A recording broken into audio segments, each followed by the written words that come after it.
Okay, our next speaker is Veronica Lam from City University of Hong Kong. Hi everyone, I'm Veronica from City University of Hong Kong.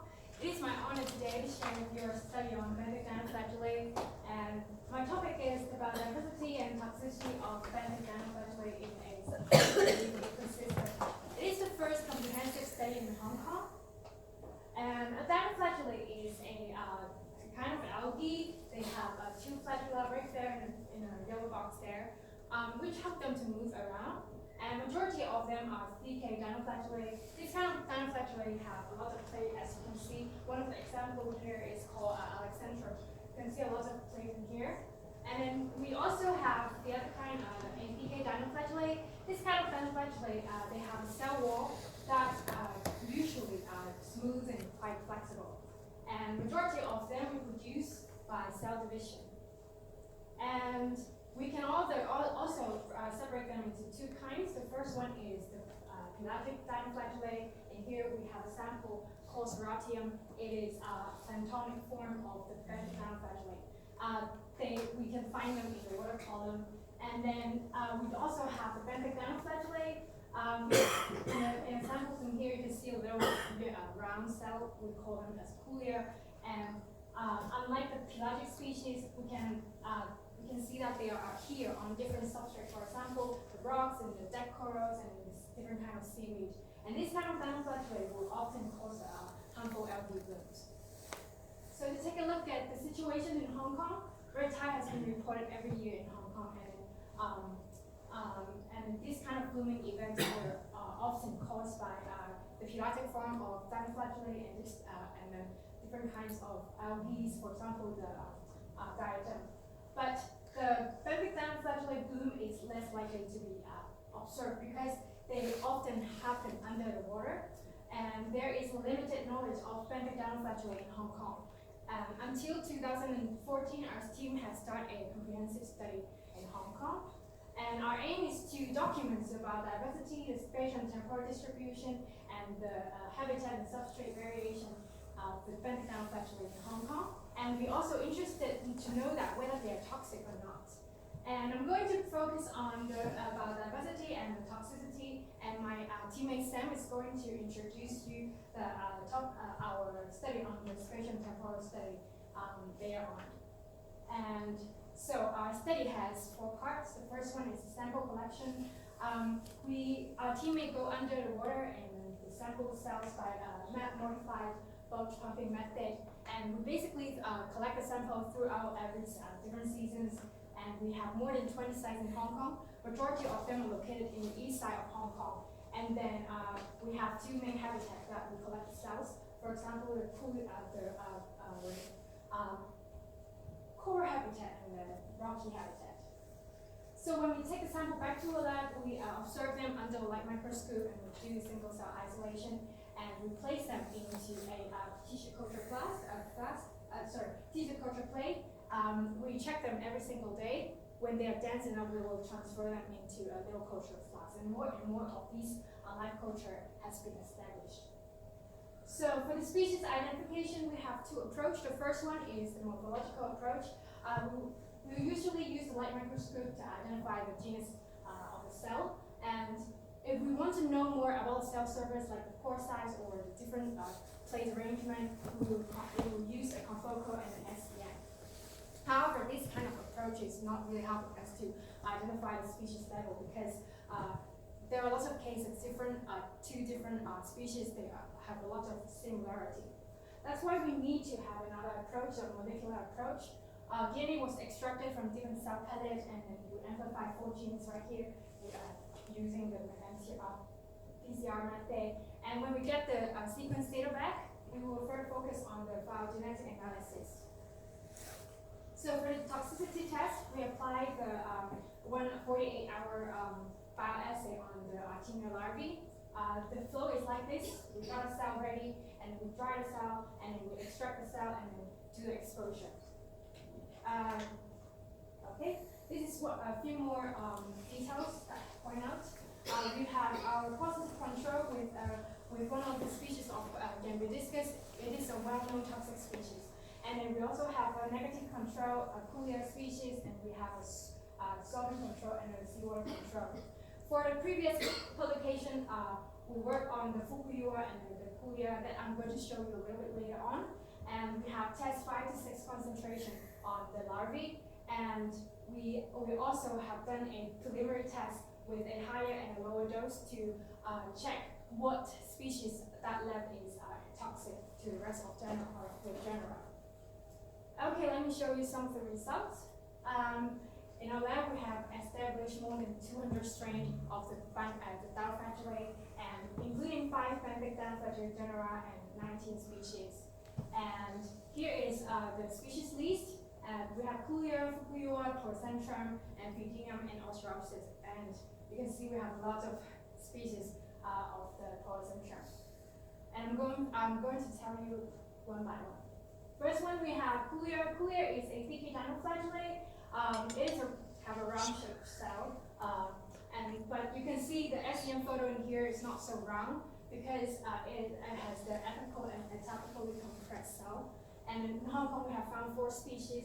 And for the Kuya malayensis there, in our culture, it is the most commonly found species. And Kuya is best known to be the producer of toxins called Kuya toxin. And the corresponding species would be the Kuya tropiculates, and more photo of the Kuya here. And the next one we have Fukuyua. It is a globular shaped cell. It's slightly bigger than Kuya. And in Hong Kong, we have found 2 species, including one putative new species. We call it as Fukuyua species HK type 1. And it is one of the producers of major toxin. And it is a water-soluble toxin. It is a really strong toxin. It can cause a lot of different effects on the mammals, for example, the cell toxicity, and then the toxicity, and then the hemolytic activities. And the corresponding species would be Reslary, Fukuyua Reslary. And here is the Reslary's photo. Moving on to the Porcentrum. Porcentrum basically formed by 2 valves, in case you don't really know. This is one of the valves, and this we call it as a right valve. The left valve is quite similar shape, but in the opposite way. And in Hong Kong, we have found 10 species, including 5 benthic species, and these 5 benthic species, we have found 2 putative new species. And right here, Porcentrum HK type 1 and HK type 2, and 3 species that contain partially benthic behavior, and 2 pelagic species. Now you may wonder what is the meaning of containing partially benthic behavior. So from our observe, in the earlier of the growth stage, they like to swim around in the flask, and to the later phase, around 2 weeks later, they like to settle on the bottom and less likely to move around. So Porcentrum is a producer of calcic acid OA, and one of the toxins called dinoflagellate toxin is also a really strong toxin, and it was documented that it can be the tumor promoters to the mammals, and it is a lipid soluble toxin, and the corresponding species would be Porcentrum CF lima. So moving on to our smallest cells that we have got, the Amphidinium. It is the only HDK dinoflagellate that we have, and in Hong Kong we have found 4 species, and phylogenetically the first one, Amphidinium cultura, is one of the most diverse species that have been found in this genus, not just in Hong Kong, but also other studies as well. So it is a producer of a compound called Amphidinol, and they have antifungal and hemolytic activity. And the corresponding species would be Amphidinium cultura. And moving on, the last one is Ostropsis. Ostropsis is a cell that had shared a similar plate arrangement to Kuya, and you can see that the shape is really easy to be recognized because it has a water drop shape like this. And in Hong Kong, we have found only 1 species. It's called Ostropsis CF ovata. And this species has a high genetic diversity. In Hong Kong, we have found species that separate into 2 subclades based on the phylogenetic test. And one is belongs to Mediterranean and Pacific isolate. The other one is the Asian isolate. And it is known to be a producer of a polytoxin. It's a water-soluble toxin. There is events that has been recorded. Humans have a negative effect on their body by just inhalation of the toxin aerosols. And the corresponding species would be Australopsis ovata. So let me show you some of the results of the toxicity.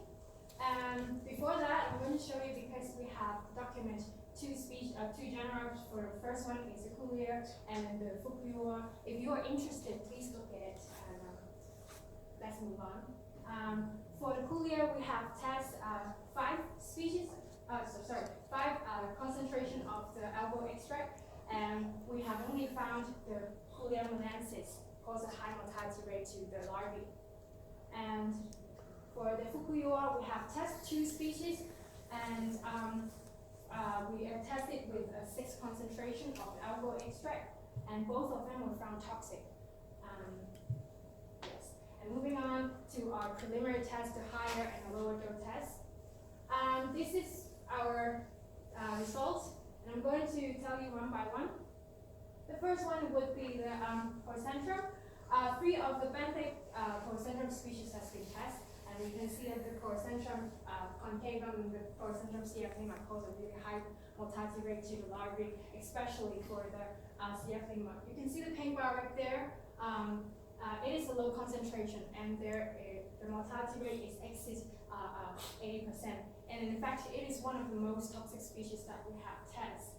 And of course, we have done some tests on the partial benthic species and the pelagic species. However, only none to little effect on them, and the data here is not shown. The coming one is the Amphibium, the little cell, and all of the Amphibium species has been tested, and all of them were found toxic, especially for the cosmopolitan species Amphibium casera. And finally, we have our Australopsis. Even though we have test strain from 2 subclade, but we cannot see any negative effect to the larvae. And to the summary, we have 90 species were found in Hong Kong, and over 70% of the test species were found toxic. And it means that it is the potential outbreak of the benthic harmful algae bloom in Hong Kong. And further study will be continued to know more about the toxic profile and the rest. And this is the end of my sharing, and I hope you found it enjoyable, and thank you for your attention. Any questions for Veronica? Yeah, thank you for that talk. It's super interesting. I was just wondering, with how shallow Hong Kong waters are and how much kind of wave action happens due to monsoons and monsoon winds and the typhoons, is there a possibility for these benthic species to get resuspended into the water column and then somehow affect the oyster culturing or the fish farms and things like that? Could it be potentially harmful, for aquaculture here? Yes, definitely. Because for the waves, and they can be, even though they're attached to different substrate, but when they are strong waves, they can be transferred to a different location. And when there's bloom happening, they can be affected to different kind of marine organisms as well. Yeah. Any other question? Yeah. Did you identify any cyst formation in the cultures, or changes in sexual and asexual shapes? For the species, let me see. Yes, we do found the Australopsis. They have a cyst type, state. Because in our culture, sometimes I found that it has a round, non-mobile cell in the culture, so it can be a cyst. Okay. Yeah. Any more questions? Yeah. I just wondered if you have a sense from the species that you found, how many of them are native to Hong Kong and how many might have been introduced in things like ballast water? Native in Hong Kong? You mean the putative new species? Yeah. Your question is the... If you know if any of these might be invasive species that have been introduced through ballast water ships, or if they're native species. Well, I'm not sure about this because we do our analysis and we cannot find any other gene that is, sequence that is close to our putative new species. So I'm not really sure whether they are invasive species or just mutated to different species in Hong Kong. Yeah. Any other questions? Just slightly off topic, going to the planktonic ones. Yeah. I know in high concentrations elsewhere in the world, because you can see how sharp they were, that they could get into, like, say, gills in aquaculture. Have we noticed anything like that in Hong Kong, where there's been fish die-off because of, like, bleeding through the gills? If I don't remember wrong, and there is actually some fish killed because of these pelagic algal bloom, because they take away the oxygen as well, and some of them are actually toxic. That's why there is some happening in Hong Kong. Are these algal blooms becoming more common, do we know? Yeah, especially probably the temperature is getting warmer, and then the pollution in the sea, and this blooming event is getting more and more globally. Yeah, sure. Yeah. Okay, thank you very much.